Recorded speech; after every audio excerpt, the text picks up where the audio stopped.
ఆత్మగౌరవ పోరాటం చేస్తున్నా అంటున్నారు మనోజ్ గారు, మీరేం చెప్తారు? ప్రేమతో గెలవాల్సింది రచ్చబెట్టుకుంటే ఎవరు గెలవలేరండి. Only things can be won by love.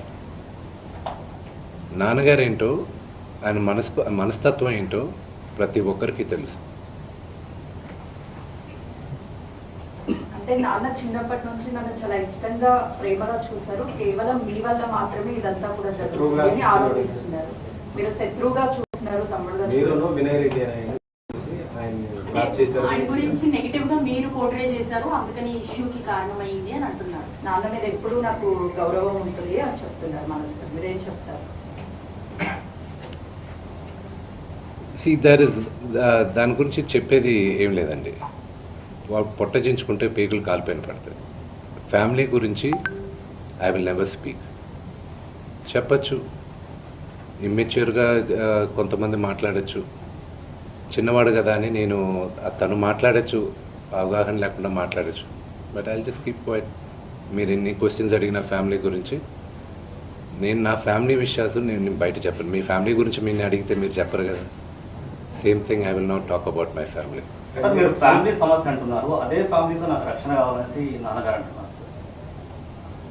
Problem ఎక్కడైందంటే, నేను కానీ ఊర్లో ఉంటే ఆ లెటర్ అసలు నేను కంప్లైంట్ ఇప్పించేవాడిని కాదు. I would have spoken to him. దీని అన్నిట్లోకి నేను విపరీతంగా నలిగిపోయేది. మా అమ్మ, ఆవిడ మంచాన్ని పడింది. నాన్నగారు అడిగింది ఒకే ఒకటి, సరే ఆ లెటర్ వరకే నేను మాట్లాడతాను, నా ఇంట్లో ఉండడానికి వీల్లేదు అన్నారు. అంతవరకే మాట్లాడుతున్నాను, అంతవరకే. కానీ ఫ్యామిలీ గొడవ మీరు తమ్ముడిని ఇంట్లో ఉండొద్దు అంటానికి కారణం ఏంటి? తమ్ముడితో అభద్రతను ఫీల్ అవుతున్నారా? తమ్ముడు ఆస్తి అడుగుతున్నాడా? తమ్ముడు పెళ్లి చేసుకున్న వివాహం మీకు నచ్చలేదా? అగైన్ మీరు అడిగింది ఏదైనా సరే నా ఫ్యామిలీ ఇష్యూస్ని మాట్లాడు. నేను లెటర్ పెట్టిన దాని గురించే మాట్లాడతాను. ఇవన్నీ మీరు ఏమన్నా ఊహించుకోవచ్చు. కానీ సుమాన పెళ్లి చేసుకున్నాడు, బిడ్డను కన్నాడు. అది శుభకార్యం, అది మంచిది. I hope he lives 100 years with good health and wealth. ఆయనకు అలాగ ఫీల్ అవుతున్నారంటే there is something I don't want to say anything about it. But నాన్నగారికి, ఆయన ఇంటికి, ఏ తండ్రికైనా ఆయన సంపాదనకి ఆయనకే హక్కు ఉంటుంది. మా నాన్న ఆయన ఆస్తులన్నీ ఆయన కష్టార్జితం. మా నాన్న ఈ రోజుకి గర్వంగా చెప్పుకుంటారు, నాకు 2 చొక్కాలు ఉన్నాయి, ఆ చొక్కాలు నేను గంజి పెట్టుకొని నేను ఐరన్ చేసుకున్నాను. ఎందుకంటే డ్రెస్ అండ్ అడ్రస్, ఒక వ్యక్తితో ఎలా మాట్లాడతావు అడ్రస్, నువ్వు వేసుకున్న బట్టలు, డ్రెస్, ఈ 2 గొప్పగా ఉండాలని. ఆయన తినడానికి, బ్రేక్ఫాస్ట్ తినడానికి డబ్బులు లేని రోజులు ఉన్నాయి ఆయనకి. ఆయనే గర్వంగా చెప్పుకుంటారు, మీ అందరి ముందు కూడా చెప్పున్నారు. ఆయన అక్కడి నుంచి ఆయన స్వయం కృషితో ఈరోజు ఆయన కానీ లేకపోతే మా అందరికీ మొదటి గుర్తింపు లేదు. మీరందరూ కూడా మాకు గౌరవం ఇచ్చేది కూడా మోహన్ బాబు గారి పిల్లలనే. ఇప్పుడు ఆయన లేకపోతే మేము లేము. ఇప్పుడు ఇట్ ఈస్ అన్ఫార్చునేట్. ఇప్పుడు ఆయన ఈరోజు నువ్వు నా దగ్గర ఉండడానికి వీల్లేదు అన్నాడంటే ఆయన ఇంట్లో, నేను ఉండడానికి నాకు హక్కేం ఉంది. నేను కానీ, మా సోదరి కానీ, నా సోదరుడు కానీ, మేమందరం బయట ఉండేవాళ్ళం. నేను బయట ఉంటున్నాను, సపరేట్ ఉంటున్నాం. ఈరోజు నేను జాయింట్ ఫ్యామిలీ నమ్ముతాను. నాకు ఉమ్మడి కుటుంబం ఇష్టం, కొంతమందికి న్యూక్లియర్ ఫ్యామిలీ ఇష్టం. అది తప్పు లేదు, ఎవరి అభిప్రాయాలు వాళ్ళవి. ఇప్పుడు నాన్నగారికి పలానా వ్యక్తి ఇంట్లో ఉండడం ఇష్టం లేదు, నా ఇల్లు ఇది వద్దు అన్నప్పుడు ఆ మాటకి గౌరవం ఇవ్వాలి, తండ్రికి గౌరవం ఇవ్వాలి. లీగల్గా ఎన్ని రైట్స్ ఉన్నా లేకపోయినా నేను నమ్మేది 4: మాతా, పిత, గురువు, దైవం. ఈ 4 కానీ మనం మర్చిపోయామంటే మనకి జంతువులకి డిఫరెన్స్ లేదు. తల్లిదండ్రులని రెస్పెక్ట్ చేయని వాళ్ళు ఏ రోజు దేవుడు కరెక్ట్గా చూడరు. మనోజ్ మోహన్ బాబు గారిని రెస్పెక్ట్ చేయట్లేదా? తల్లిదండ్రులను రెస్పెక్ట్ చేయట్లేదా? Action speak louder than words అండి. మన ప్రవర్తనను మనం వచ్చే మాటలు ఇంట్లో ఉండొద్దు అని అండు. Correct your self. చరిత్రలో చాలా ఉంది. మన రామాయణం స్టార్ట్ అయిందే అక్కడ. So correct your self. ప్రతి ఇళ్లలోనూ ఉంది, లేదని మాత్రం చెప్పకండి.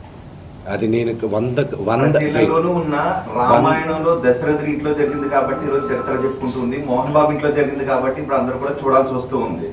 సో అందుకు ఎందుకు అందరి ఇంట్లోనూ ఉండదని అడుగుతున్నారు. అది time will tell. దశరథుడు కాబట్టి ఈ రోజు కూడా మీరు దశరథుడు గురించి చెప్పారు. రెండో ఫ్యామిలీలో కుటుంబ తగాదాలు ఉన్నాయి. మోహన్ బాబు కాబట్టి ఇప్పుడు మోహన్ బాబు కుటుంబం కాబట్టి మాట్లాడుకోవాల్సి వస్తుంది. అది మాట్లాడుకోవచ్చు. ఎంత ఆదరించున్నారు మీ అన్ఫార్చునేట్ గా ఏంటంటే ఐ రెస్పెక్ట్ దాట్. అన్ఫార్చునేట్ గా ఏంటంటే మీడియాని నేను తప్పు పట్టట్లేదండి. మీడియాని మొత్తం 100% నేను తప్పు పట్టట్లేదు. Please I never said that. కొంతమంది వరకే మాట్లాడుతున్నాను. అండ్ ఈవెన్ మీకు తెలుసు, హద్దు మీరుతున్న వాళ్ళు కొంతమంది ఉన్నారు, వాళ్ళ గురించే మాట్లాడుతున్నాను. Yes, we are public figures. Fortunately దేవుడు ఇచ్చిన వరం అది. పబ్లిక్ ఫిగర్స్ మేము, మా గురించి మీరు రిపోర్ట్ చేయడాంట్లో తప్పు లేదు. But there is a limit. CPI Narayana గారే నిన్న ట్వీట్ చేశారు. ఆయన ఏమన్నారు? ఎంతమంది మాట్లాడుతున్నారు?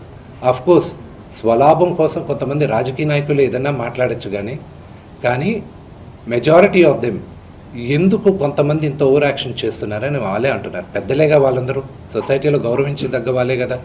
నారాయణ గారు కానీ మిగతా వాళ్ళు కానీ ఇది చేసేవాళ్ళు. మీ ఎథిక్స్ మీకు.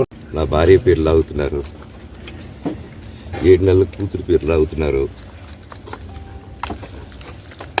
నేనేం అడగలేదు, సొంత కాళ్ళ మీద పనిచేస్తున్నాను. మా ఆవిడ కూడా వాళ్ళ ఇంటి వైపు ఏ డబ్బు తీసుకురాలేదు, వాళ్ళ ఇంట్లోనూ డబ్బు అడగలేదు, నేను అడగలేదు, ఆస్తి అడగలేదు. మా ఆవిడ 7 నెలలు గర్భవతిగా ఉన్నప్పుడు తనకి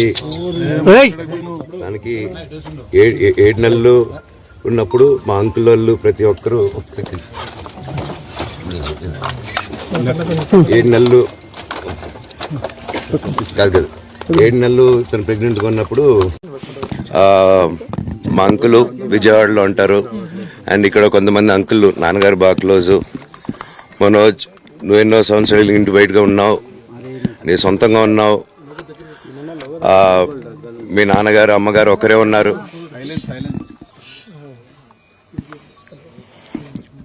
మీ నాన్నగారు అమ్మగారు ఒకరే ఉన్నారు. మీ అన్నయ్య ఏమో దుబాయ్కి షిఫ్ట్ అయిపోయాడు ఫ్యామిలీతో. మీ వైఫ్ ప్రెగ్నెంట్గా ఉంది, తనకి తల్లిదండ్రులు లేరు. తనకి ఇప్పుడు మీ అమ్మ అవసరం ఉంది, పెద్దోళ్ళు అవసరం ఉంది. నువ్వు అక్కడే ఎలా చూసుకుంటావు అంటే, నాకు ఆ రోజు మా భార్య కూడా ఒకసారి వాళ్ళు అన్నీ చెప్తున్నారు కదా, ఎందుకండి ఒకసారి వినండి అంటే, సరేమ్మా నీకోసం వస్తాను అని చెప్పి మళ్ళీ తిరిగి రావడం జరిగింది.